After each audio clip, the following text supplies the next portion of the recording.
This serpent usually saves its deadly bite for the hunt. Its right lung fills nearly the length of its body.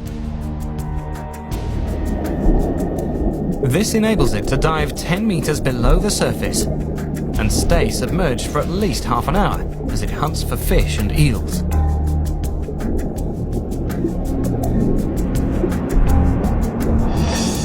A stroke of its flattened paddle-like tail propels it forward for the strike.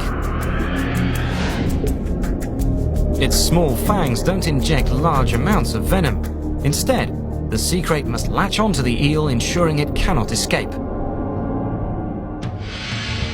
Neurotoxins shut down the nervous system and immobilize the victim,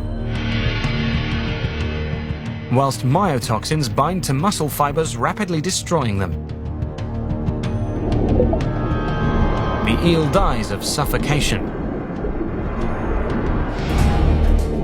But while sea crates do prey on eels, sometimes it's the eel that wins.